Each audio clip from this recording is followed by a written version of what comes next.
We don't grow them, but they get imported, yes. You can find them at the store. Hi, friends. Host Eric here. Below me, you'll see Abraham eating a raw potato. And to the right of me, you'll see Norway's own Susie. And in the upper left-hand corner here, you'll see me, host Eric, beginning this live stream that nobody requested. Hey, Eric, said nobody ever. Could you do a live stream where we get to ask you anything? Why does nobody ever say that? Well, because all I do is share my thoughts about things, so why would anybody have a need? But,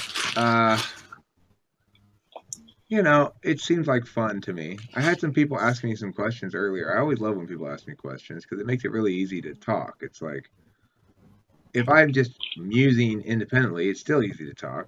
But if somebody else gives me a topic, I mean, well, that's like super easy. And makes me feel like I'm not just yammering on for no reason. The other Do day, you think? go ahead. Do you think that not allowing Catalonia to have its independence is a limitation on their autonomy? I do favor Catalonia independence, yes. And I think that Spain would be well served to grant that independence rather than having Catalonia wrest its independence from the grasp of Spain. Spain would be well served to work with Catalonia in that regard. Good question, Abraham. Thanks for asking it. That's one question. Asked, one question answered. I'm going to keep track of how many questions. That doesn't answer the question, though. Well, I mean, you asked me what my opinion on it was. I asked you if that's a form of limitation on Catalonia's autonomy. And I think I said yes, but I do think it is. I think that the Catalonian people have an inherent right to self-governance that supersedes the right of a nation to maintain its integrity. I don't think nations have a right to keep parts of themselves that don't want to be part of that nation anymore, because the right of self-governance is more important. So that's my answer to that. I wouldn't necessarily say that it's entirely an autonomy issue, though. I guess I would say that it's almost a practicality issue. Nothing good ever comes from forcing people to stay with you who don't want to be with you. So today, earlier, yesterday, I had a number of people actually asking me various MBTI questions about how cognitive functions work, stuff like that. And that's super fun when people ask me questions because, number one, it frames things out as Eric is the gauge of all knowing, which Kimberly is always trying to convince me that I'm not the gauge of all knowing, but I like it when others position things as though I am. So that's gratifying in that regard. But even if it doesn't work in that regard, or that has limited gratification, what's also gratifying is the opportunity to engage ideationally with people. So people come in with clear notions sometimes, or with not clear notions sometimes. Regardless, if I give them an answer, it's something that they then can challenge. And if they do so successfully, it may very well end up being something that I learn from more than they do. So, there's lots of good reasons why I like to answer questions. I don't mind asking questions, and I can do the interviewer thing quite easily enough and pretty well also, but I tend to have trouble going back and forth within a given setting. So either I'm holding court and spewing off and stuff, or I'm asking you a bunch of questions, in which case people go, why are you interrogating me? Because I tend to be a little interrogational, my questionings, a rapid fire procession of questions. So if you have any questions you'd like me to ask you, of course, please enter those as well. I will be happy to ask you that question, and then you can answer it. Susie, any questions you'd like me to ask you today? I can't think of any, but you can ask me questions if you like.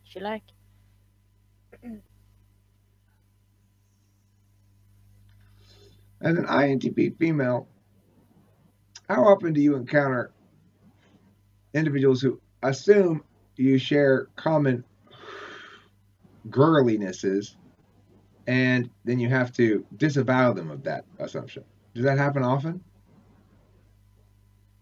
Not nowadays, but then again, I'm not really leaving the house so much, so You're not encountering a lot of brand new people no. outside I of this generally context. Yeah, most adults don't, probably, I would guess. Yeah. Abraham, how's But being if an ESFJ working out for you? I think that it's great. It's never been a bad time to be an ESFJ. All right, 100 Mile Media asks a question. Can you describe an ENTP with a lot of FI? Well, an ENTP with a lot of FI, in other words, an ENTP who finds himself or herself attending to subjective interested valuings to the exclusion of objective disinterested valuings, is an ENTP who, if acting upon those attentional bursts, is making shit tons of bad decisions. So if you look at an ENTP who's making a lot of bad decisions, then that's an ENTP with a lot of FI. If you're an ENTP, your FI is polar. That doesn't mean you don't experience feelings a lot. And probably if an ENTP is going through a period of their life where they're experiencing a lot of issues associated with their authentic, personal, subjective valuing of things, then they're in a state of distress. Things are not going well for that ENTP. It's not a natural state of being for them, but circumstances and realities around us can sometimes compel us to exist in states of emotional awareness. Those are very uncomfortable. I had that happen to me with my ex-wife. We had months where she was trying to determine exactly which direction we were pulling. I kept saying to her, so are we fighting to save the relationship, or are we figuring out how to get out of it as fairly and cleanly as possible? I need to know the answer to that. And her answer was, we're trying to decide that right now. I was forced to stay in that place where I didn't know how to feel or which direction to pull for months, and it just about drove me insane. I cannot operate like that. I'm not looking to my feelings to try to determine whether or not we should stay in this relationship. I'm looking for you to tell me whether or not we're trying to stay in this relationship so I know what to feel. If I'm compelled to be dealing with what to feel by looking at what do I actually feel for too long, then I'm going to be driven insane. That's like looking at the sun directly for too long. It's not healthy. And if I'm finding myself engaged in a lot of emotional expression, like crying a lot or laughing a lot or something, then I'm one or two things. I'm either extremely in an extremely good place where I can freely and comfortably and safely express emotions without concern, or I'm in an extremely bad place where my natural distance from emotions is unable to be maintained.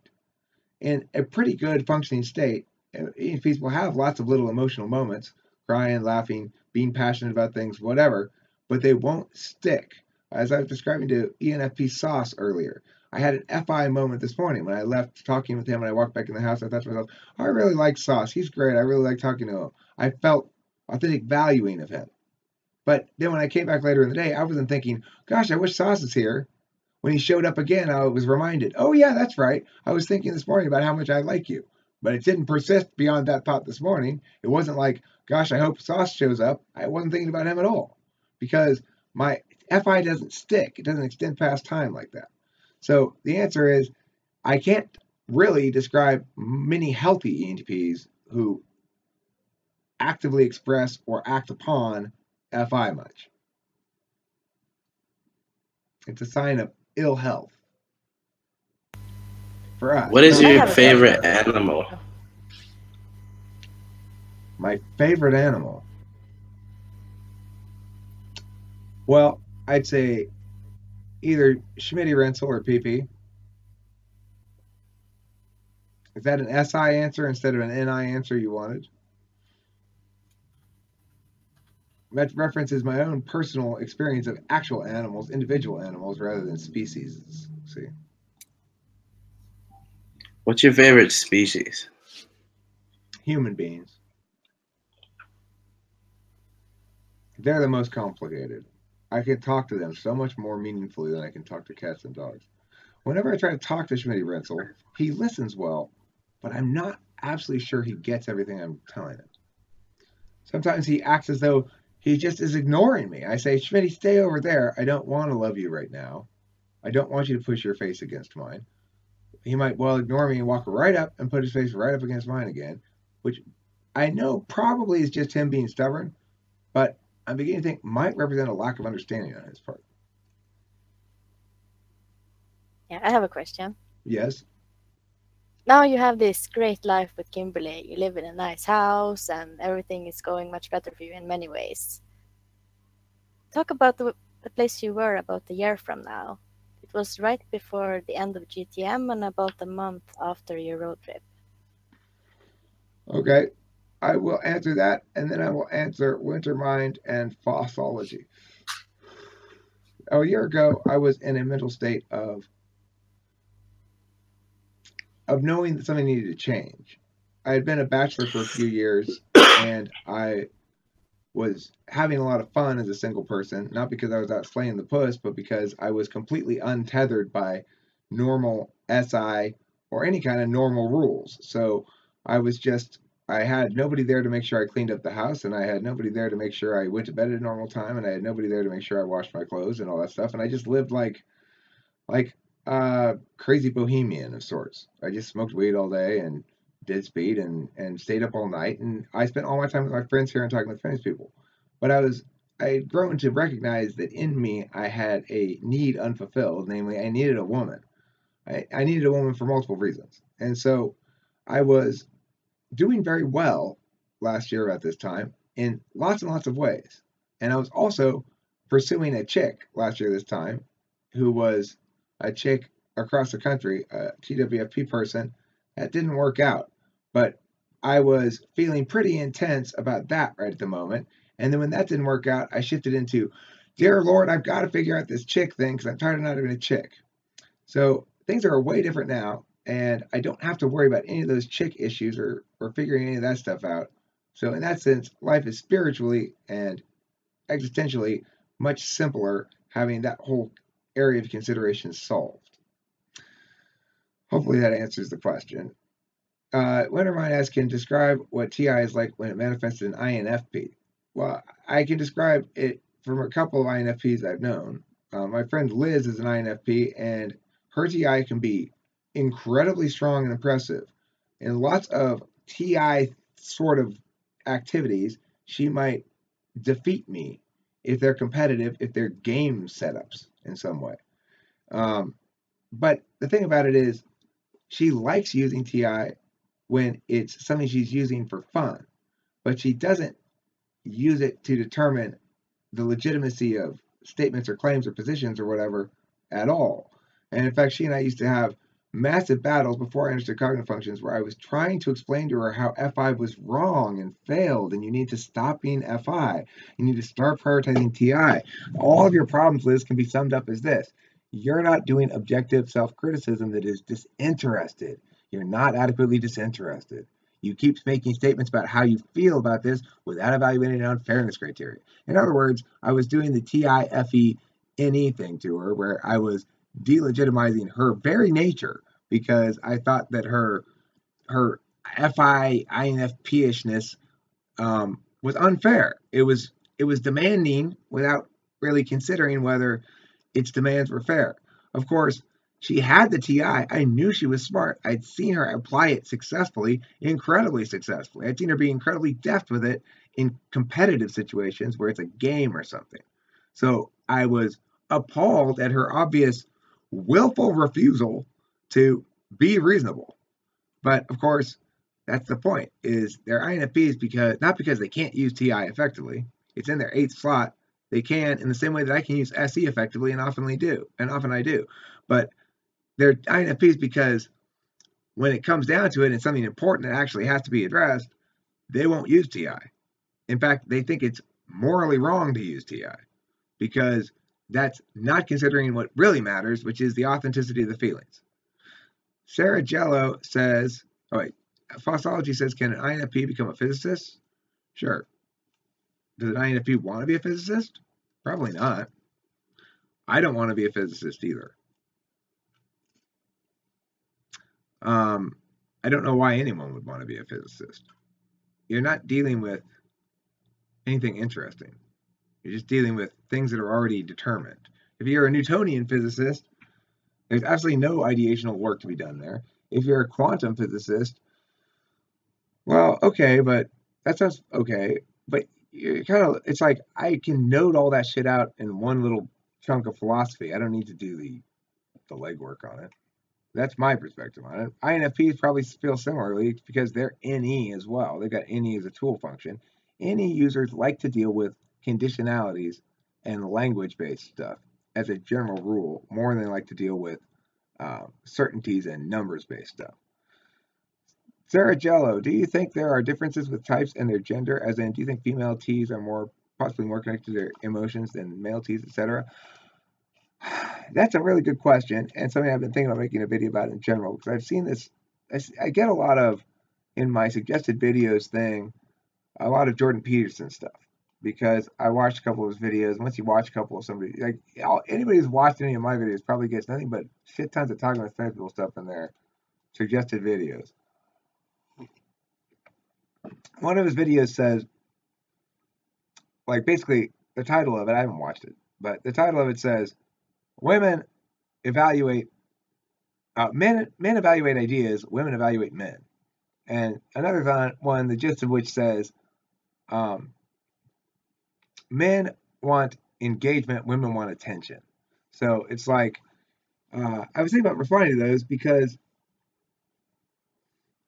I think that is absolutely not true because of cognitive functions. I've talked to Kimball today, interestingly. She's a female INTP. I've talked to Susie plenty. And I can tell you that when Susie came over, she acted like an NTP. So, did she make us dinner?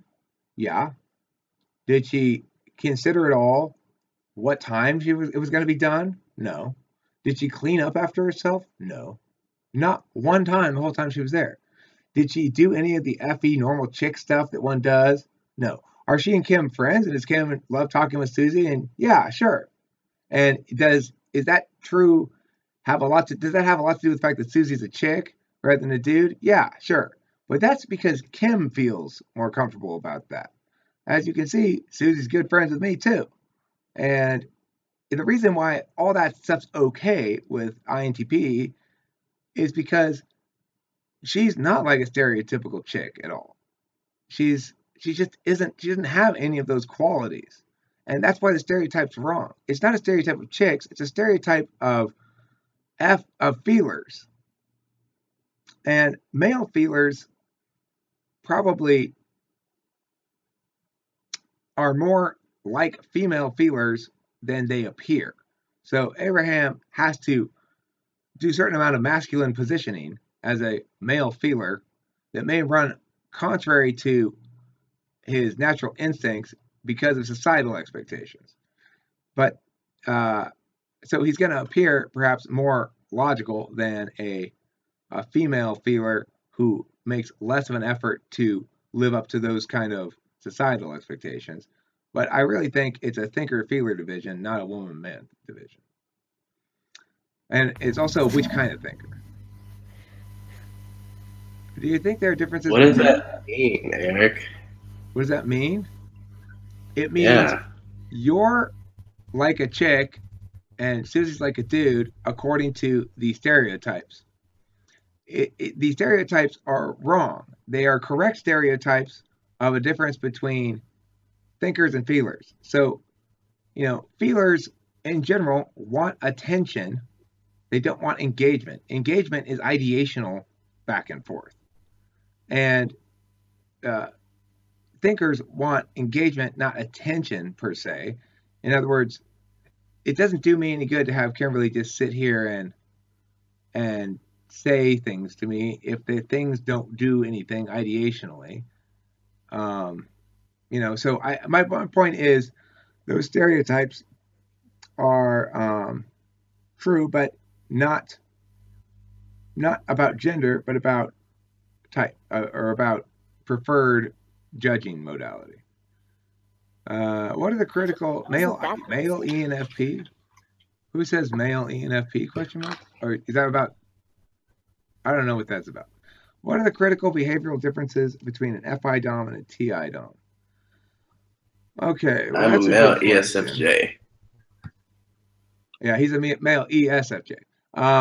Keegan Wheeler McCann, what are the critical behavioral differences between FI dom and TI dom? Well, FI doms, it depends which kind of FI dom you are, of course. If you're ISFP or INFP, that's going to display differently. But some things that will display similarly to both of them is, I mean, you can tell an FI dom by how they engage with you. FI doms will radiate to you a kind of liking you or loving you in certain moments that you'll never get from anybody, any other type. So whether it's ISFP or INFP, if you feel like overwhelmed by the sense of richness of being loved by somebody else without them saying much of anything, just by looking at you and stuff, or if they do say things, they express to you how much they like you without any reasons for it, then you're dealing with an FI dom, and you should run away as fast as possible. It's very, very appealing. Having been with an INFP briefly and gotten that FI juice, I can tell you it's sparky as fuck. You know, it's like some hot INFP chick looks at you with those eyes that just convey to you and smiles at you, and she's not saying anything, but you realize in no uncertain terms, oh my god, this chick, she really likes me a lot. She's really she's and I'm feeling this wall across the internet, waves of power of FI. Run away as fast as you can. Just turn around and run away, because if you are an NTP or if you're any FE user, you're no match. You're no match for that power. It will crush your soul and drive you insane and leave you discombobulated.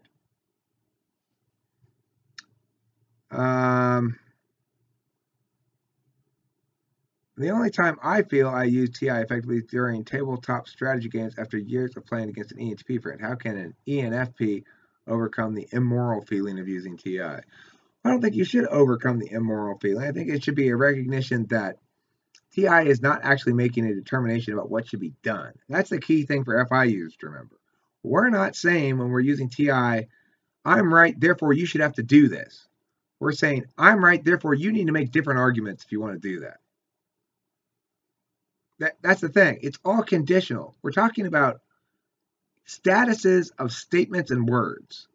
So if you're an INFP and you think, I think TI is immoral because you're choosing to use these statuses of words, this artificial determination of validity to make decisions that have actual impacts against actual people. Sometimes your logical calculus is cold and unconcerned with how the impacts of the conclusions affect actual people, and therefore INFP think it's immoral to use it in such contexts. I think no INFP thinks it's immoral to use in all contexts, and I think the INFP perspective on the ethical legitimacy of TI justifications in instances where it creates significant particularist harms is actually correct. So the thing is, I would then argue that the reason it's correct is because TI users have been allowed to get away with sloppy TI for way, way too long, and with sloppy justifications for shit that aren't actually consistent, that are TI consistent in small node. And good TI users are far and few enough between that it's that mediocre TI users abuse TI in horrible fashions time and time again. They shouldn't be allowed to get away with it. Good TI users know better, and we can shut that shit down. So, I mean, I don't oppose I think the INFP should continue to represent its their perspective on things. It's lagging. Well, maybe you're lagging, Wintermind. Maybe it's your face that's lagging. Have you considered that? Have you looked in the mirror? I think your face is lagging. I was right, wasn't I? Abraham, could you turn off your camera too? Maybe that'll help with lag less. No, I think they see that my camera is lagging, because it is. I have a bad connection on my end. Oh, okay. Well, there you go then. So we are now 25 minutes into this fabulous live stream. I'm very excited to see 9 people are watching. That's quite a few. I don't normally get anything close to that on live streams.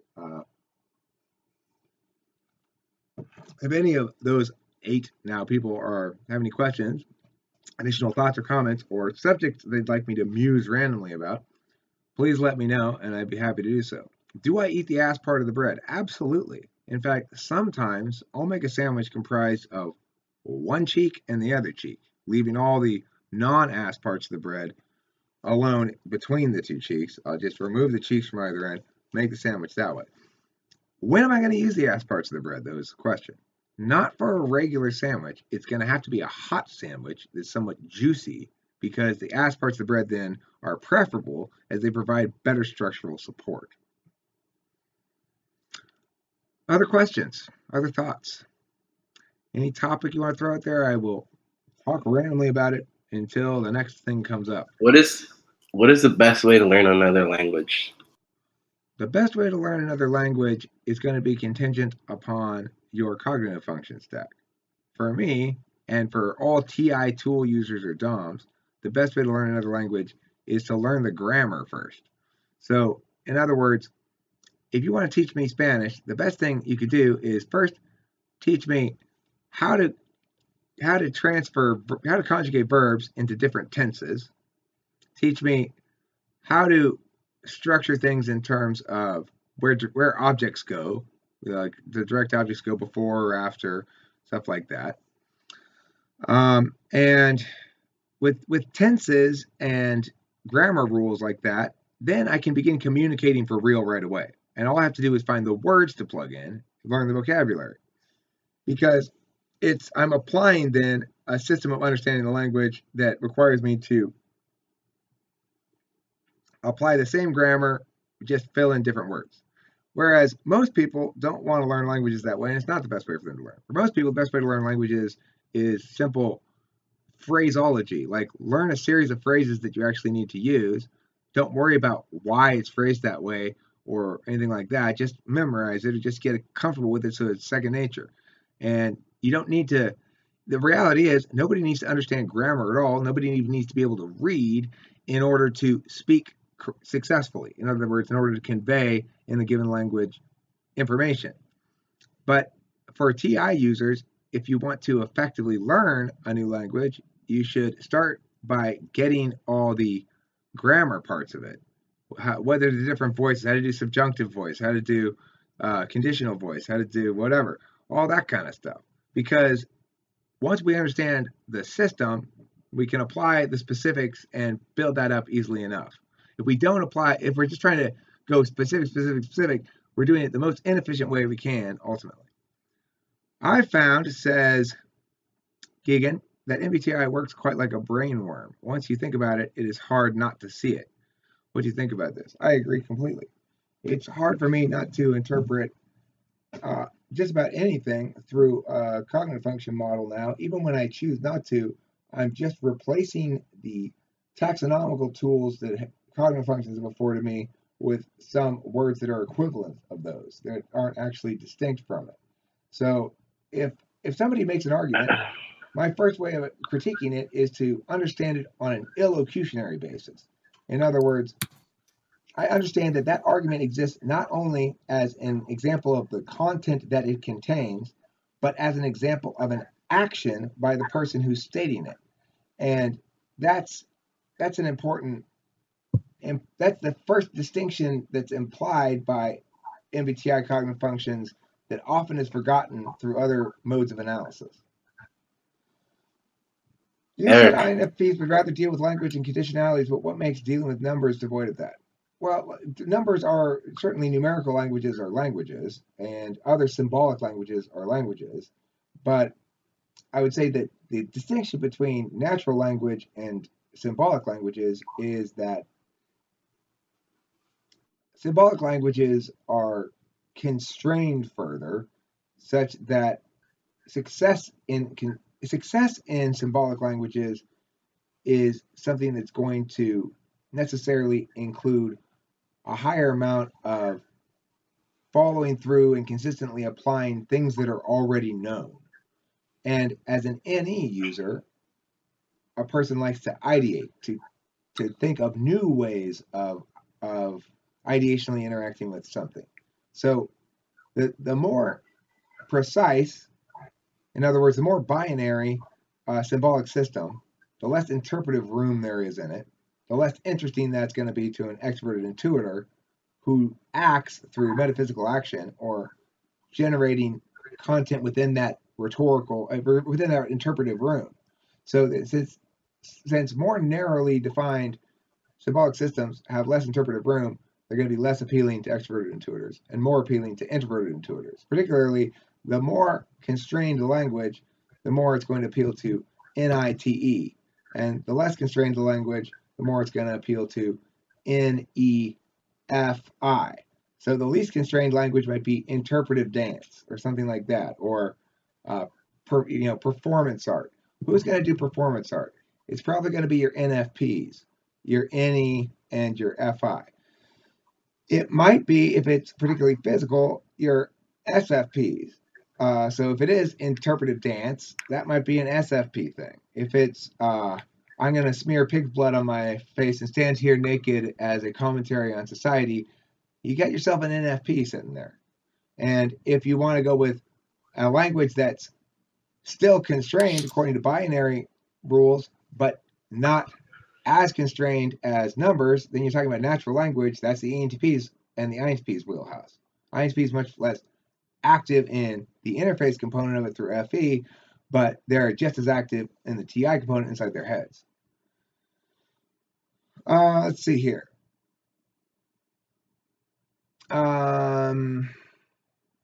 Stuff Doer says, what's good, host Eric? What is good? Well, it's an interesting question. If you're talking about specific things that are good, that's a harder question to answer. If you're talking about what is the good universally, I mean, I would argue that the good often has to meet the same three-legged criterion of the truth. That the good and the truth are often interchangeable terms. That the truth is determined through intentionality, reference to the domain of physical objects, and reference to conventional usage. Those three things in conjunction. I think the good is equally so defined. It's got to be correctly motivated. It's got to be it's got to meet the standards of TI, namely past reciprocal burdens tests, as being something that is good when applied in all different contexts. And then it's got to not violate things that we all intuitively accept as bad. So if you're testing a normative system, for example, and it allows toddlers under certain circumstances to be beaten to death with clubs for some justification, then you know that normative system doesn't pass the overarching good test, which is, like I said, a three-legged test. We may believe you're well-intentioned. We may believe that your rules generally pass as a universal standard, but since it produces this outcome here that we all, by general consensus, agree isn't an example of something that's just, even though we don't have our own reasons to explain why it's not just, and your thing has reasons to explain why it is just, we invalidate your thing rather than our perspective on it. So that's why I say it's a three-legged test for the good. Thanks, Stuff Doer. I enjoy being called swag. It's short What for swag. is your opinion on the Jake Paul YouTube scandal thing? You mean Logan Paul? Is that his name, Logan? Yeah, I think so. I think people are upset for no good reason. I mean, from what I understand, he wasn't openly disrespectful towards the body of the dead person he found. he wasn't perhaps as he didn't manage the FE perfectly. But my basic position on it is, number one, that person killed themselves in a public space. The fact that individuals are going to come upon that body and potentially report on it to others is something you give up ownership of when you choose to kill yourself in a public space or even in a private space. Once you choose to kill yourself, you don't get to say what happens after you're dead. Now, you could argue that it's not about the dead person, it's about the dead person's family and treating that circumstance with respect enough to not make a public spectacle of it. Okay, well, I might agree that that's probably a preferable choice, but that's not a reason to condemn Logan Paul because, as far as I can tell, he didn't transgress against anybody. He may have chosen not to afford an optional amount of courtesy and decency that he ought to have, but he didn't violate any moral prohibition that I can tell, and he didn't transgress against anybody. So he's exercising his right as a content creator to report upon that which is in front of him. And I support that right entirely. I don't think he did anything inappropriate. I haven't seen the video, though. I don't know if he was joking around about it too much or something. I can imagine being off-put by that enough to choose to stop watching. I cannot imagine it motivated me to critique him because I'd have no legitimate critique except other than this makes me feel icky. So what you're saying is he just had bad FE, and that's it.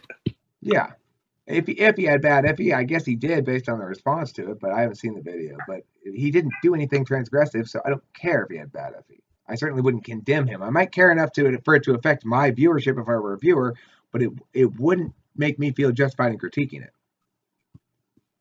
So even though it would make you feel weird or icky or mad, you wouldn't criticize him as a viewer if you were one of his viewers. Like, you wouldn't Right. comment like, dude, why did you laugh at the fucking body? That's fucking horrible.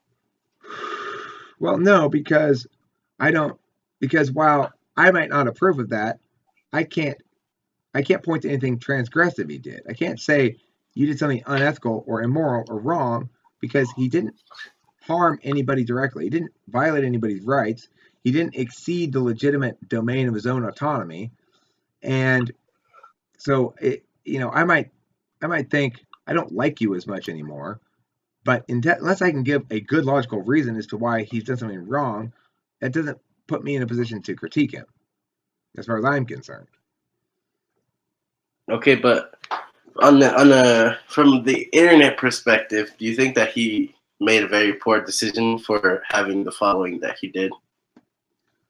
I mean, I don't really know much about him. I don't know what kind of people watch his channel, and I don't know what his channel's about. I don't know what kind of stuff he normally does or anything. But It's what he does. He kind of just makes videos to get views on like everything and anything. okay, I mean, so do I, kind of. Except I don't go to Japan. I don't travel to neat places and stuff. But obviously, it was a bad decision because everybody's freaking out about it from an FE perspective. And therefore, maybe from a TE perspective. But I don't think that's a very interesting question. I think the interesting question is, did he do anything that one ought to condemn him for, which is different than doing something that one might be likely to like him less for. Well, one of the things he did was he went to a Japanese temple where people go and pray, and he was recording these people praying and saying like things like, look at these people praying, and I want to pray for money, bitches, and hoes and all this shit. And then he got coins and he like threw them into the coin well in this very like not so elegant fashion. And then he proceeded to be kicked out. And as he was being kicked out, his tourist guide was like trying to apologize to the officer that was kicking them out. So he was being very culturally insensitive. So okay, but is that what he's being critiqued for? I mean, that's yes, a separate critique. That's a separate critique, though. So if we critique that, ignoring entirely the body and the suicide thing, then my critique of that is simply, why would anybody want to watch that? If if that's the kind of shit he does, and he enjoys disrupting others for the sake of disrupting them and disrupting their normal operating procedure in ways that are not ideationally engaging, then if you don't like that, stop being part of the problem and stop watching shit like that. I certainly don't watch shit like that because it's boring. If you want to go fuck with people, you should fuck with people who are, number one, deserving because they're bad, and number two, you should fuck with them by bringing their own bad behavior to their attention. Now, if Logan Paul is fucking with people in ways that are examples of bad behavior rather than an example of critiquing bad behavior, then in that ground, it makes his overall media decision-making process subject to plenty of critique. I can critique him artistically without any question, without thinking about it twice. I could critique the suicide thing artistically too. But the thing is, I don't think that's what the critique being made is. I don't think they're saying this is bad art, therefore I critique your decision making as an artist. I think people are saying this is bad morals, therefore I critique your decision making as a human being. And I think that it's a much stronger argument to say it's bad for the you can make a stronger argument that it's bad morals as a human being with the temple thing you just told me about than with the dead body, in my opinion. A much stronger argument. Because you're going into a space that others are using for their purpose that is more their space than it is yours. And while public and maybe technically within the bounds of a legitimate place to go film and make a fuss and stuff, it's obviously not appreciated by anybody. And if you're fucking with these people just to make a spectacle of them to sell to your audience so that they and you can together laugh at the reduction of these people into non-humans or something, well, then you have lots of legitimate arguments against that, more so than you do with a dead body. Because when you're dealing with a dead body, you're not transgressing against anybody, because to be someone who gets transgressed against, you have to be alive. So, I mean, I do get that there are living people out there who care perhaps about that person who's now dead and who want to see their body and their memory treated with respect, but there's no right to that. There's absolutely no right to that. And you have to allow for the reality that the person who commits suicide is the one who determines whether or not they have any control over the outcome of their body by the place and means and manner in which they commit suicide. There's nothing to be attributed to Logan Paul about that. Stuff doer, if people are telling you to kill himself in response to this, well, I guess they aren't considering the TI implications of such a statement. But I found it very interesting that it got such massive media coverage. And my friend Sarah, the ESP, she came over and started talking to me about it because, people talk to me about YouTube stuff because I'm on YouTube. So I liked that. I liked the fact that she came over and talked to me about it. And I like the fact that it got so much news coverage. It raises interesting questions then for discussion about what are people watching on YouTube? Why are they watching it? What comprises good content? What comprises content people like to watch? The thing is, the audience, we're talking about famous people, I would guess, have very few subscribers who are also subscribers to Logan Paul. I would guess maybe zero or very, very few. I know that Logan Paul attracts a younger audience, and so do I in some sense, but it's a different, the youth is the only thing the audience shares in common, I would imagine. And the audience we're talking with famous people is actually rather a broad demographic. I feel very proud of the fact that we have 40% female viewership around talking with famous people. I disagree though that your channel is based on what you said earlier. It's just reviews similar to Logan Paul's. If anything, I feel like your channel has more merit and more to offer than Logan Paul's. Oh well, I was just saying the comparison is that I make videos about lots of different things. I don't always make videos about the same thing. I do make a lot of MBTI videos because that's what gets views.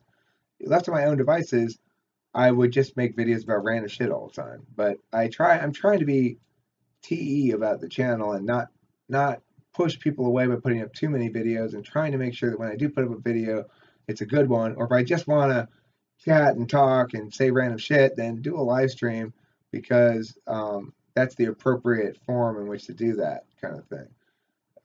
That's what I meant with the similarity was me doing random things. I would like to do reviews. I'm going to do a review pretty soon because my friend Matt, he sent me an album that's coming out pretty soon that he made, and he sent me a link to the pre-release copy available to media people who might be willing to do a review of it, which was which is smart of him. Like if you send people and say, "Hey, will you review my CD?" and here's a link, and it's a link that it's been released already. Well, then you're just like anybody who could listen to it and review it. But if you want to get people to actually review it, you should say, it's not released yet, but I have this link. You have to enter this code to download it. It's for media people only. Then all of a sudden, oh, hey, I'm special. I'm a media person. I get to download this and listen to it, and I'll do a review of it because I'm special, not because he wants me to do a review of it. That's very smart. Now, with him, I would have done a review of it anyway because he's a longtime friend and very good friend, INTP friend. He's helped me and stuff. But I can see how that would work on any, like, he sends that to music blogs and stuff like that.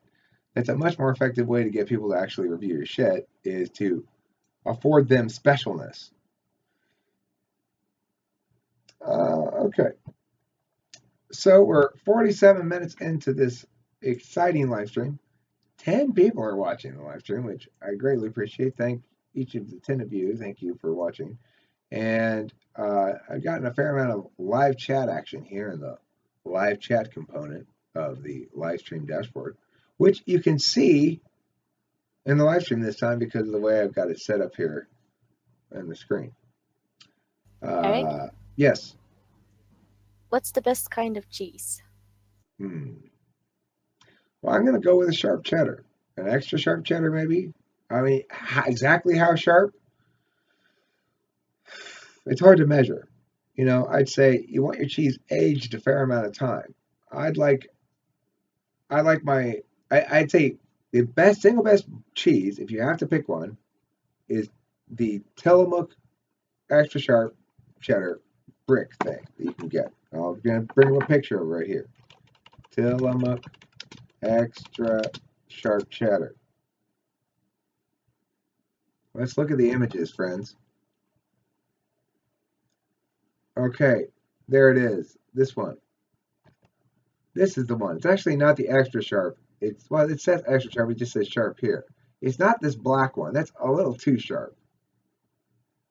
That's the extra sharp white cheddar. This one. This is the cheese to get right here. Get that cheese, the baby loaf. It's called the baby loaf, but don't be deceived, friends. It packs a lot more punch than a baby. You might as well call it a regular loaf. It's aged over 9 months. How could it still be a baby, right? It's at least a toddler by now. So there you see it on the screen. Tillamook sharp cheddar aged over 9 months. The baby loaf. Get that one. You'll never be sad. You'll always be happy. And your cheese will always taste good. Excellent question, Susie. Thanks for that. And you can take that answer to the bank, friends.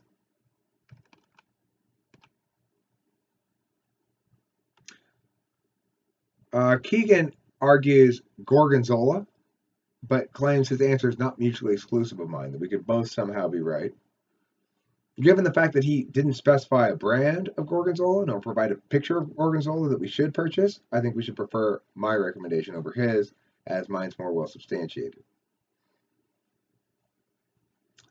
Now, Steph Doer indicates that, question, how do I, as a 21-year-old INTP, better look at things in their rawest idea form, instead of looking at inconsistencies, look at the concepts being espoused? And then says, I lose arguments by way of lack of attention for not looking at the bigger picture core concepts. Apparently, I have NI meltdowns, according to my type literate ENTP friend who watches the show, by the way. If you're losing arguments to an ENTP, it's because he's framing up on you all the time. And what that means is he's going, okay, you pointed out this inconsistency in this node that I was working. So now I'm going to show how that node's inconsistency is actually consistent with a bigger concern. And so I'm going to turn your work that you just did against you by changing the frame of reference. If you want to win those arguments, the first thing you need to do is prevent your friend from shifting ground like that. Don't allow him to change the criterion for success after starting the round. Once you at the beginning of the argument with him, pin him down on what the criterion for victory here is. Pin him down on definitions and keep him frame locked. Go, okay, so what are we arguing about here now? We're arguing about whether or not, let's say, gun control laws are a good idea. All right, before I begin this argument with you, ENTP friend, I'm an INTP and I'm siding with gun control laws. I'm going to ask you to define by what criterion can we determine if a gun control law is successful? Can we determine if I can point to empirical evidence that shows that gun control laws, by and large, correlate with lower degrees of gun violence globally? Am I required to only articulate gun laws in the United States? Am I asked to compare gun laws for consistency against constitutionality concerns, against natural rights concerns, or what? Let me hear what your criterion for success is. If you're going to set it up so that in order to beat you, I have to end up affirming shit that's obviously stupid, then I'm not even going to bother having the conversation with you. So, in other words, if you want to play framing games, ENTP, such that to win the round, I have to acknowledge that gun laws are a good idea, even though they kill everybody, because I necessarily have to argue utilitarian framework or something. You're going to argue against utilitarianism, not gun laws. Tell me now. Don't shift ground and argue about utilitarianism later after I've defeated your utilitarian-based justifications, and then try to turn that on me and say, okay, see, you just won utilitarianism. That means you lose everything else, including the whole picture, because utilitarianism is bad. If you're going to make that argument, make it at the beginning. Make that what's the argument about. Don't try to shift ground on me. Sarah says, my boyfriend is ENTP. He is very judgmental and picky about who he associates with. At this point in time, I'm his only friend. It's weighing him down, and I know he's really lonely. He has a lot going on in his head that he needs to talk with other people about. He looks to bounce ideas around. I can't provide that to the extent that I know he needs. Our communication styles are very different. I think I might have getting tips for him or how I get him. He needs to come talking with famous people. It's not just that he's picky and that's the problem. It's that others don't validate how he is as a general rule. As a default, they tend to invalidate how he is because people don't like shit that's open-ended and negationary. And ENTPs are both open-ended and negationary. So he needs to come around here where his modality is the default. The reason talking with famous people exists in large part is because I needed friends. I couldn't find any. All my friends were old and they didn't want to play anymore. Well, and I came around to the internet saying, anybody on the internet want to come talk to me? Please? And eventually people did, much to my surprise. And it's been extremely gratifying to be able to get all my intuitive impulses solved here. It means I don't need my sensor girlfriend to sit around and be intuitively active with me in order to feel like I've got enough ideation in my system. It means I get the ideation from people who are designed to give ideation. And I get SI stuff from people who are designed to get SI stuff, to give SI stuff. So it's like I'm looking for the thing from the right place then. Your boyfriend is looking for ideational engagement from a world that's primarily filled with sensors. And if you're just looking at the people you naturally encounter around you in life, the geographically local people, you're not going to find people who are good matches for your style, really. Because ENTPs are rarer than they say, I would suspect. Let's see. Kenyon Johnson says, "Do you know of any ESTPs who are parents? Would you have any insight on them and the relationship they might have been between I and TJ?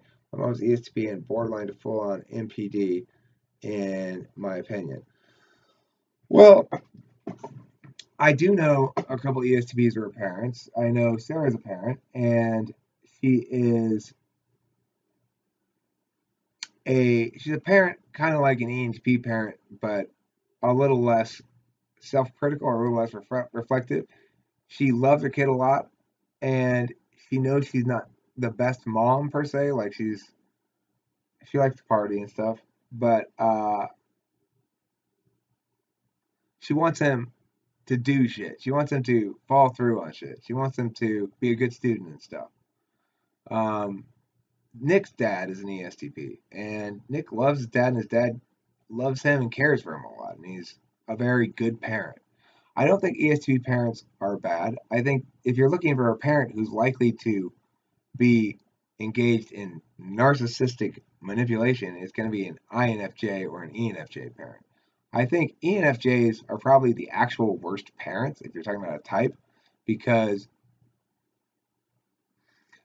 they're FE DOMs followed by NI, which means they just don't get personal stuff. Like they don't get that my son matters more than these people over here. They're just thinking in terms of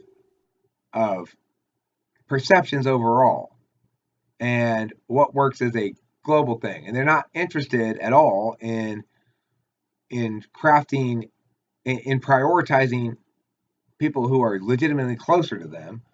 The countervaluing of FI is strongest in it's an ignoring FI. The ignoring FI of ENFJ is substantially different in the way it plays out than the ignoring FI of ESFJ. The ignoring FI of ESFJ is checked and balanced by the fact that they're SI or subjective in their knowledge. So they still link things back to themselves and their loved ones. Whereas ENFJ doesn't have that linkage back to the self and the immediate family. So they don't view their loved ones as inherently more important than anybody else. That's why they are bad parents, ENFJs. I mean, I know ESTPs. Look, ESTPs are certainly capable of damaging others to the extent that they're damaged, and I don't doubt that any type can be abusive, and that any type can be damaged enough by their own childhood experiences to internalize a pattern of abuse that they then apply to their own kids. That makes sense. I don't think it's typical of ESTP, though. I just think it's typical of people who are damaged in childhood. Maybe you could take the ACE test, which says how shitty was your childhood, if you'd like. And I took it. I got 0 or 1 or 0.5 or something out of 10 because I had such an idyllic childhood in terms of my family life, not in terms of outside in the world, really. All right, let me move forward a bit here. Make the requirements strictly clear if you give a shit about winning. Otherwise, I'd recommend engaging for the spirit of gaining and sharing knowledge. Well, yeah, but if you're just being ground shifted by him, you're not gaining or doing anything. He's just playing rhetorical games with you. Interesting. Thanks, Eric. That's by the way what I meant. What's up? Oh, yeah, I figured I was just playing. Sarah Jo, being vague because these 200 word limits. Is anyone else's connection acting up? Exactly. We've thought about creating a YouTube channel for him to express his ideas, etc. Maybe he'll get around to coming to talk to you here. Though he's not very interested in MBTI. This was never intended originally to be an MBTI channel. The fact that I talk about cognitive functions so much is a reaction to the analytics. The videos in which I talk about cognitive functions consistently get substantially more views than just about any other topic that I talk about. I would love to talk more about philosophy stuff, which I used to talk more about at the beginning. Theories of truth, understanding of the way language works, linguistic analysis, issues of illocutionary and locutionary frames, quantum perspectivism, stuff like that. It just doesn't get the views. So the thing is, people talk to me around here all the time about all kinds of different things. If you're going to say, well, what's the thing you talk about most often? Sure, it's probably cognitive functions and MBTI. But I have had countless conversations that don't involve that at all around here. And I'm certainly open to any kind of conversation, including a conversation about why he should make a YouTube channel and what he should do to go about beginning that process and what I could do to facilitate getting him a bit of a jump start beyond which one might naturally attain. Like this guy messaged me earlier saying, hey, do you want to do a collaboration on this topic? He sent me a link to his channel. His channel had one video on it, and the topic was why we shouldn't use the term prefer for cognitive functions. And he's an INTP, and he did like a 5-minute video giving 3 reasons why we shouldn't use the term prefer. Well, I agree with that. We shouldn't use the term prefer. But the thing is, you might think, well, Eric, why do you have any reason to collaborate with this guy? He had one video on his channel, 0 subscribers. The video had 0 views until I viewed it. And you might say, there's no reason for you to collaborate with him, Eric. It's not going to generate any stuff. But it just sounds fun. I don't care. It's like I'm not doing it for that reason. I never would do it for that reason. It's not because I would do it for that reason, but I wouldn't not do it because not that reason. You know? So that's what I would say to your Sarah is your boyfriend needs to give up his ENTP insistence that he control everything and allow himself to be a learner. The smartest thing an ENTP can do, and I've done it on a couple of occasions, is shut up sometimes. Basically, yeah, is actively learn from somebody else. So the most telling example of that was when I learned how to teach from a mentor teacher named Mr. Samuelson, and I began in typical ENTP fashion trying to tell him how to do what he knew how to do really well, and I didn't know how to do at all. And eventually, I got a little sense metaphorically slapped into me, and I switched gears 180 degrees. I said, okay, I'm going to try to learn to master this guy's way exactly and precisely and perfectly. And then, if I want to critique it, I'll be empowered to do so. In fact, I'd like to master it so I do it better than he does it. I like to do his own thing better than him. Then I can critique it successfully. And so, for the next couple of months, I applied myself 100% to learning his way precisely. And in fact, at the end, I didn't end up critiquing it. I ended up realizing there are elements of it that I'm not going to end up adopting, but I am greatly appreciative and grateful to this man for finally putting me in a position where I have to choose to learn for real reasons, because I never had that before. Before that job, I had never learned anything for a legitimate reason that I had chosen myself. I had never had to apply myself to learn anything for a good reason. It was always for school or something. There was never any outcome that I needed to attain, and so therefore I had to actually know this. It was, I'm supposed to learn this and be able to position it as such because there's a test on it or something. I mean, it's not a good reason to learn anything.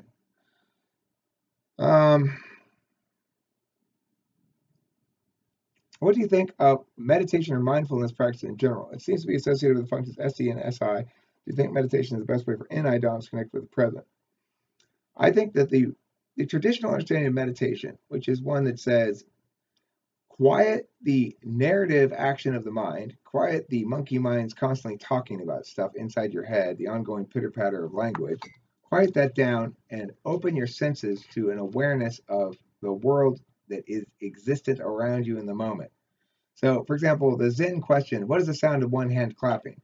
The actual correct Zen answer is, it's the sound of everything. In the absence of the sound of one hand clapping, because there's no such thing, then it is everything else. It's all the background noises. It's like when you're listening for something specific and you realize it's not there, then you're supposed to have this sort of like moment of, ah, now I realize I can exist in the moment and hear all these sounds that are existing outside of me. Because I'm not talking to my head and there's no actual sound that I'm trying to listen for isn't actually there. All right. So, but the thing about that is the reason it's appropriate for INFJs is because they seek SE. They have the objective interpretation of how the world is down, and they need to be loosened from that constraint into remembering to check the physical subjective reality of the moment, which will sometimes correct their NI approximation about how the world works. Although their NI approximation is simple and straightforward enough, or in other words, intuitively pre-creational, so that it's usually right. If the INFJ sits and fixates on that internal world, then they're reducing themselves to a static place, because what they know is certain and is implicit to the world, and their knowledge accounts for change over time as a vector, but beyond that doesn't account for fluidity of the system as a whole. And SI allows them to cease being subject to their epistemology function, and allows them to become released into their authentic experience of reality in the moment by their SE. It doesn't work for any DOMs or for any users at all, because extroverted intuitors, I'm seeking introverted sensing, or for an introverted sensor like Kimberly, she's seeking extroverted intuition. For me to seek introverted sensing means I need to not turn my meditative force towards what's going on outside of me, because my internal action, my metaphysical action of extroverted intuition, that's already focused externally. It says, here are some ideas we can change, unlike introverted intuition, which knows the unchanging metaphysical status of things, and or how the metaphysical status of things changes over time according to this or that vector, which knows those things. Extroverted intuition says, those things aren't certain. That's how I act. I make new things like that all the time. So instead of being constrained by our intuition, we're liberated by it. And what do we need then? We need constraint, not liberation. What constrains us? SI awareness. So in other words, for an ENTP to be meditative, we need to be SI aware. That means remember that the way we did it before is sometimes the best way to go. We don't need a new idea. To remember that the past does provide guidance for us. We can use it to extrapolate out from and predict things in the future. To remember that paying attention to how hungry and thirsty I am, and whether I'm comfortable and clean or hot or cold, those things are critically important for me to maintain good emotional and spiritual health. So meditation for an ENTP is about SI. Meditation for an ISFJ is about NE. For Kim to be emotionally, spiritually, and overall well, she needs to not be trapped in what's happened before, not assume that the way things are at this moment are the way they're always going to be, not assume that because I did something bad one time that I'm a bad person who does that thing bad every time, but to instead allow for the optimism of extroverted intuition to color her whole existence. So to remember that when she's feeling fretful, that there are ideational richnesses that allow infinite possibilities beyond that which she can assume based on her SI knowledge. That will liberate an ISFJ from the constant state of fretfulness that tends to define their ontology. So my position on meditation is the form of meditation you need is equal to your fourth slot, more or less. You might argue that the form of meditation you need links to your perceiving functions and not to your judging functions. So the form of meditation I need links to whether I act metaphysically and know physically, or whether I act physically and know metaphysically. If I know metaphysically, then I need physical action as a meditation form. If I act physically, then I need to know metaphysically as a meditation form. If I act metaphysically, I need to know physically as a meditation form. And if I know physically, then I need to act metaphysically as a meditation form. That would make sense possibly, or it may apply on all the functions. I haven't really thought it out that much. But I do believe that the current model of meditation that says be more SE, be more in the moment, and be less metaphysically active is a form of ontological discrimination against extroverted intuitors. It's a good question. I appreciate it. All right, we're at an hour and 10 minutes. I think it's about time to draw this live stream to a close. I'm going to leave about 3 minutes here for you. I'm just going to sit and see if anybody has any last questions they want to pose or any comments they'd like me to read out loud about their own opinions about things or anything. And if nobody has anything else they're going to put in the next few minutes, then I will call it a show. But I'll give people a couple minutes to think about what they'd like to put if they want to put anything. Kim, any thoughts? No. What's up, Eric? Hi, Saren. Not much. How are you? Pretty good. The room's open now. There's a spot. Are you Okay. recording a film or a video? I'm live streaming right now, actually. Oh, nice. What's the topic regarding? It's ask host Eric any question kind of thing. I know it seems kind of a presumptuous topic. Well, why are you presuming people want to ask you questions, Eric? But I actually am very happily pleased to discover that I got quite a few questions from people, and that afforded me things to talk about. Oh, that's awesome. Yeah, a few people do that too. Like when they're doing a live stream, they'll just have everybody request a question. Mm-hmm. Kenyon Johnson asks, do you have any successful affirmation or mantras for MBTI types, especially INTJs with social anxiety and low confidence? Well, I would say the number one thing to remember is pretty simple. There's nothing wrong with it. And when people try to position their things as being wrong with you, then that's proof that there's something wrong with them. So,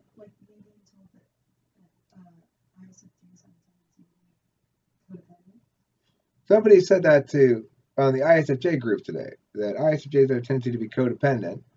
And then another person said in response to that in the ISFJ group, well, it's not codependent unless it's bad. That we may be ISFJs have a tendency to be in very close relationships, but that doesn't constitute codependency unless it meets certain other criteria. And then the original poster responded by being very dismissive towards that person in a way that offended Kimberly. So then Kimberly commented saying, "You're just being shitty. You're not even responding to what she's saying. In other words, you're not answering her warrants. You're just positioning what she's saying as dumb." And then the guy responded by saying, "You're insulting me, Kimberly." And he basically dissed Kimberly then. So the reason I mention all this stuff is there are a lot of people out there who will try to tell you there's something wrong with you. And there are a lot of people who are good with language that even if you call them on it directly, they might come back with something else that makes you feel like you lost. But in this instance, of course, Kimberly... Well, he really got me with his 3 years of therapy. Wow. One of this guy's reasons for being right was that he had undergone 3 years of therapy. So he knows from experience. Anyway, in that instance with the ISFJ group, Kimberly was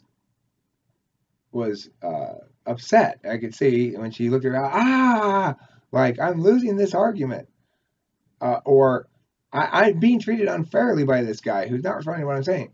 So then I said, well, let me see. And I looked at it. I put a comment. I gave it to her. If she wanted to post it, she could. If she didn't, she didn't need to, or whatever. She ended up posting that.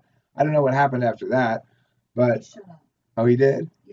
Yeah. Well, he needed to have that happen to him, right? He needed to have the fuck school out of him, and he did. And as a consequence, he's going to be a little more careful in the future about reinforcing other people's social carefulness. A lot of types don't feel confident in rhetorical exchanges. It's something I've recognized that I realize I like a lot about Kimberly is she appreciates my being able to provide that for her. a lot of people wouldn't want to use what I have to say. I don't want you to come up with it. I want to come up with it myself. But one of the great things about ISFJ ENTP relationship is she values that. She values my ability to ideationally solve those things. And so I would say, remembering that there's nothing wrong with you and that fuckers who try to convince you that there is, the only problem there is they haven't been sufficiently schooled yet. That's a habit that people will get out of once they get burned by it enough. There's nothing wrong with you. And the other thing I would say is come around here is I would claim, having heard enough introverts telling me this, that introverts come here and find themselves socially developing as a result of being here, even if they are extremely introverted and don't find it comfortable to engage with other people. This environment allows them to engage just via the chat, never have to say anything, and talk about the sort of ideational stuff or abstract stuff or non-feely stuff that's in the wheelhouse of NTs. And so while it may be self-serving, I actually would suggest you come to the rooms and hang out and to chat with people and talk to people. It's conducive to social success in introverts, I believe. Now, Wintermind says, okay, I went back and listened to your answer on this question. Thank you. Okay. And Stufter says, okay, how do I, as an intellectually insecure INTP, become more intellectually confident? Creativity correlated with the optimism, which comes from confidence. Well, you can take my adult argumentation class. Or the thing is this, I'm pushing it back a week. On the 17th, I'm having the advanced argumentation for intelligent adults class. And I'm going to be I'll have probably 4 people in the class, and they'll probably all take it for free. And the reason is somebody messaged me with a good suggestion, which is, why don't I record that class in 3 chunks and make it available as a 4-pay video, which I can do. I don't have any 4-pay videos, but that would be a sensible thing to do. That way people who want to take the class but can't afford it can simply buy the videos. So if you want to be one of the 4 people in that free class on the 17th, stuff to her, let me know. Send me a message or something. Let's see. KQW. If an INTP falls into a loop of keep learning new things and collecting new data sets, how to jump out of it and find harmony? Thanks. Well, if you're saying how do you stop ideating and start doing, you've got SE polar. It's hard. I would say I don't know how exactly INTPs end up SEing. I know a lot of INTPs, and I don't know a single one who I would say has figured that out consistently. I think they all figure it out intermittently, briefly, on occasion, and then on another occasion, and they all struggle with it over time. I struggle with it, and it's in my 8th slot SE. So, it's probably harmony. Well, what you really mean is, how do we as INTPs stop worrying about the conditional statuses of things and start rendering them into actual results in the world and experiences in the world? Well, because you're TI Dom and you have expert intuition as your tool function, that means that you approach everything in life with a default approach of let's come up with ideas more about this, let's talk about this more, let's think about it more, let's deliberate more. And that means that since that's your default approach to everything, it's your blind spot to do that which is exclusive of ideation, namely pulling the trigger and following through on something that's already been ideated out. And that's why you'll always have a lot of trouble with extroverted sensing. And it's also why I'll always have a lot of trouble with it. NE, TI, and TI-NE aren't that different. Neither of us value shit that ends the deliberative process, that ends the conversational process and makes it about, well, let's get it done now.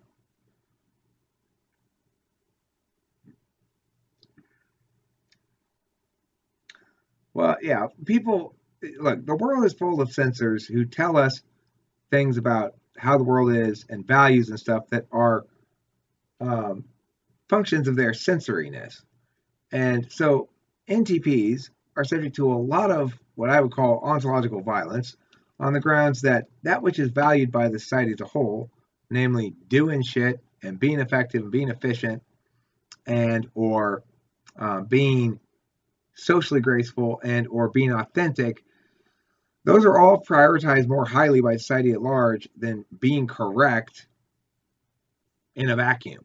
But NTPs are best at being correct in vacuums because we operate in a world of conditional truths that retain their statuses of correct provided we have no new additional data from the world or the game board doesn't change.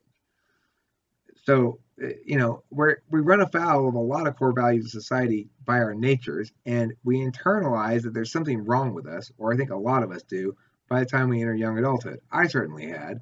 I was often asking the question from age 20 to age 30 or so, what the fuck is wrong with me? I couldn't figure it out. There's definitely something wrong with me. I'm definitely different than other people, and in ways that sometimes I would think that makes me better than other people, but largely I would think, well, I guess that explains what's wrong with me or something. I just didn't know what to do with it because I didn't have a taxonomical tool that allowed me to understand my own habits as expressions of my attentional nature rather than as expressions of my character or lack thereof. Rosalind says, in all honesty, what is your impression of me in regard to personality? Not necessarily MBTI related, but just as a thinker and a person. Well, Rosalind, my perspective on you is that, I like you. I've liked you from the beginning. I also think that you have a certain manner of social awareness that is somewhat less attentive to FE concerns than most, but not in a way that bothers me at all. It doesn't bug me. I like the fact that you ask me lots of questions, even when we're not engaged in a live stream like this. I always like having. You're very smart. Yeah, I think you're smart as well. My position is you're probably an INTJ. Other people say you're an ISTJ. You say you're an INFP. That's the thing. I don't care what type you are. It doesn't matter to me. And the thing is, I think people overestimate the importance of type and underestimate the importance of attentional awareness. So the reason my type matters is because it's a quick shorthand to describe to me what my attentional awareness defaults are. In other words, it allows me to critique my own attention in the moment and remind myself that there are alternate means of legitimizing things. It's basically a way of undercutting my own self-righteousness. I think we all naturally assume we're right, but we tend to forget that we're right according to our own criterion, and being aware of different attentional manners allows you to remember that better. What is my opinion on Israel and U.S. involvement?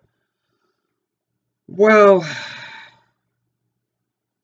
I don't believe that the U.S. should be taking a clear side in the issue of the Palestinian state. I believe if called upon to vote on whether or not Palestine was an independent state, say in the UN, I would have the U.S., if it's that I would be able to dictate these sort of things. I'm not sure who dictates that, if it's the president or not, but I would indicate that we would vote on behalf of the Palestinian state. Now, keep in mind, the reason I would vote on behalf of the Palestinian state is twofold. Number one, I don't believe that it was just for Israel to claim that Palestinian land back after World War II in the first place, or for the Allies to claim it from the Palestinians and give it to the Jewish people. The Jews, which it isn't even a group of people. It's like a religion or an ethnicity or something. I think that was wrong. So historical justice issues indicate to me that they were dispossessed of their land unjustly. But more importantly, it's insane to think that any solution in the Middle East involving Palestine and Israel will ever occur under a circumstance where Israel has authority over the Palestinians. they're never going to tolerate that imposition upon their legitimate autonomy. And one can't really expect any other outcome than that. So while I am not interested in pissing off Israel, I'm not interested in taking a clear side on that, and I certainly don't support more Muslim governance in anywhere, Middle East or otherwise. My position is more or less that the U.S. shouldn't be involved in foreign affairs to the degree that they are, and I would say let's stay out of that fight. Like we stay out of, I'd have us stay out of every international fight, more or less. All right, let's see here. How can FI DOMs get FE?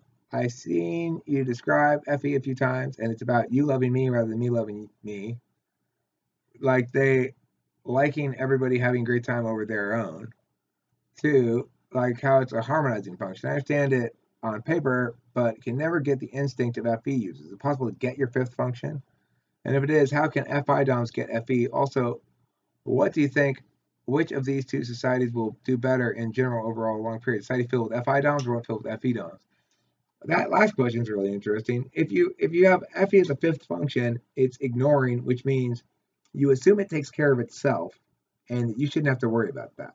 Because, like for me, I'm too busy coming up with new possible things to choose between. Therefore, I assume the ability to choose between them takes care of itself. That I'm not going to have to attend to that at all. That the right one will just jump out at me at some point. Similarly, you're assuming that FE will take care of itself if you're an FI DOM, which means if you are an FI DOM, you probably have pretty effective FE, though you have no idea how it is that you accomplish that or anything. I don't know how NI works, but I do know that I have it, and I can tell sometimes it can be prompted to be used. One time I was asking Taylor a question, what should I do about this? And he said, what does your NI tell you? And the answer, boom, came right to me. And that was an instance of me using my NI and being aware of it. But those are very, very, very far and few between. For the most part, I just can't quite get a grasp on actively using NI because my nature is to assume NI is taking care of itself so I can NE. Similarly, the FI DOM is going to assume FE is taking care of itself so they can FI. But they're right, it is taking care of itself, and it's taking care of itself quite effectively. It has to, otherwise you wouldn't be a DOM in the other side of that coin. The last question, though, which society will do better in general overall a long period of time? Society filled with FI DOMs or one filled with FE DOMs? I'm going to go with FI DOMs on the grounds that they will tolerate less particular instances of injustice, whereas FE DOMs will crush difference. But it could be that FI DOMs will prevent any workable system of anything to happen because they'll insist everything be determined particularly, and whereas FE DOMs will at least will make sure that a system is applied fairly across the board. So it's a tough question to answer. I think neither society would do well. You need some T's in there. You really do. Okay. Any other questions? It's been an hour and 30 minutes. That's a good amount of time for a live stream. Thank you very much for watching. If you're watching at home there or in the chat here, and if you're in the room, thank you for attending in the room as well, Audra, and who else is here? Not host Mark. Not host Mark or Audra, you got anything to say? Any comments, questions? You want to answer any of these questions yourselves have been asked or address anything before we call it a live stream? Nope. Right on. Well, then, friends, thanks for watching. Don't forget to eat plenty of cheese. And see you next time here on Talking with Famous People.